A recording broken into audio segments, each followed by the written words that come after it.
de l'information et de la documentation, Madame la vice-présidente de l'association Itacarto, Mesdames, Messieurs les directeurs, Mesdames, Messieurs. C'est pour moi un grand plaisir de présider cette séance d'ouverture du séminaire scientifique qui est dédié à une thématique que l'on peut qualifier à la fois de novatrice et d'actuelle. C'est justement la question de savoir quelle valeur ajoutée peut apporter la cartographie de l'information, notamment à notre pays. L'organisation de ce séminaire par le CND,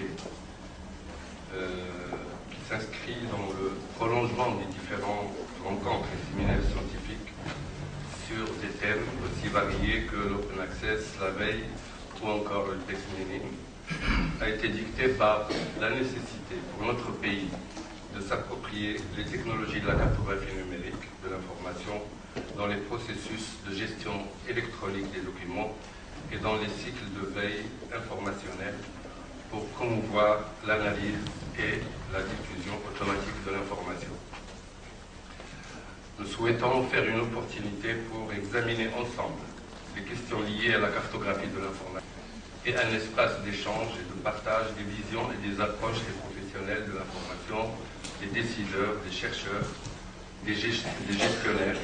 et de tous ceux qui sont amenés à analyser de grandes quantités d'informations. D'éminents experts et prestataires de services internationaux et nationaux ont accepté d'y participer et d'en animer les débats auxquels il donnera lieu. Je saisis cette occasion pour les remercier tous, avec une mention particulière pour les experts internationaux qui sont parmi nous aujourd'hui, en dépit de la distance et des obligations qui sont les leurs. Mesdames, Messieurs, au Commissariat au Plan, nous n'avons pas manqué au cours de ces dernières années de contribuer à l'émergence de cette société de l'information au Maroc, en liaison, bien entendu, avec nos domaines de compétences. Dans ce cadre, nous avons créé un groupe de réflexion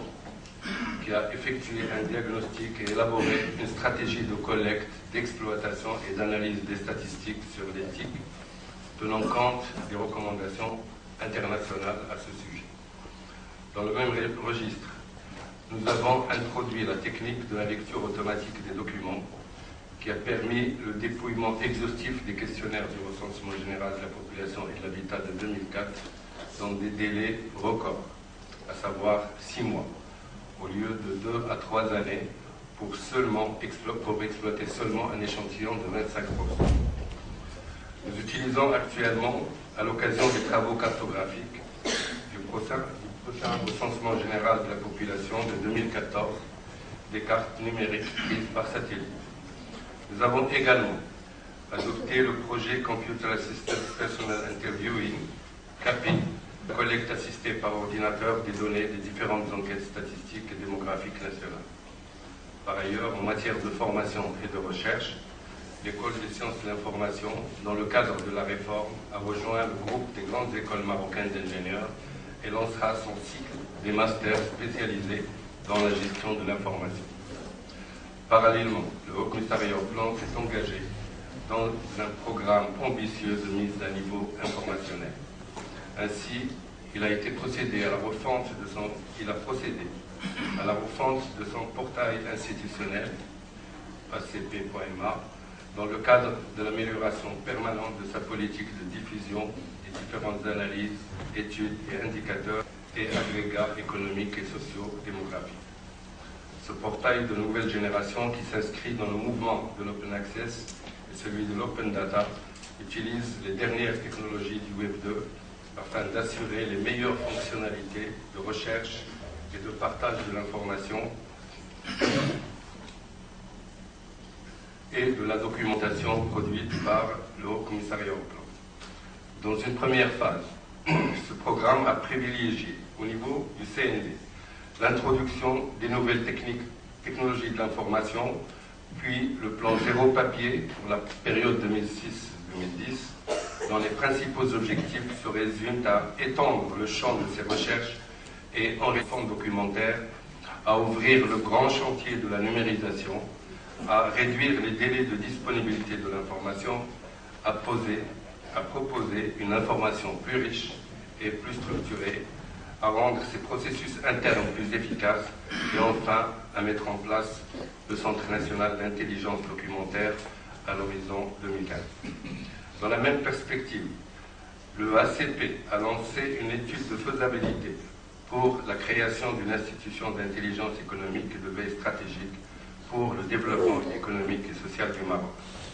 L'ampleur que commencent à connaître les pratiques de l'intelligence économique dans un contexte caractérisé par la mondialisation de l'économie et l'explosion du volume d'informations disponibles renforce l'opportunité de cette étude. Elle s'est déroulée essentiellement en 3 étapes. Il s'agit en l'occurrence de l'analyse du système d'information documentaire relatif au contexte national, de l'audit du Centre national de documentation et de l'étude de faisabilité proprement dite d'une institution d'intelligence, enfin, l'étude de mise en place proprement dite d'une institution d'intelligence économique et de veille stratégique. Cette étude a été conduite à partir de l'analyse comparative des dispositifs d'intelligence économique dans certains pays développés, notamment dans la zone euro-méditerranéenne. Elle a permis de préciser les concepts de base liés à l'intelligence économique et stratégique et d'identifier les principaux acteurs en présence, à savoir les veilleurs, les experts et les décideurs. C'est ainsi que 6 scénarios par rapport aux différentes missions du processus d'intelligence économique ont pu être élaborés. Ils vont d'une cellule de promotion de l'intelligence économique à une structure plus élaborée, assurant toutes les activités liées à cette nouvelle approche. Mesdames, Messieurs, nous espérons que ce séminaire contribuera à mieux faire connaître les principes de la cartographie numérique de l'information, en montrer les enjeux par rapport à la gestion électronique des documents et la pertinence pour notre pays de disposer d'un système de veille digne du royaume. Je souhaite plein succès à vos travaux et vous remercie pour votre attention.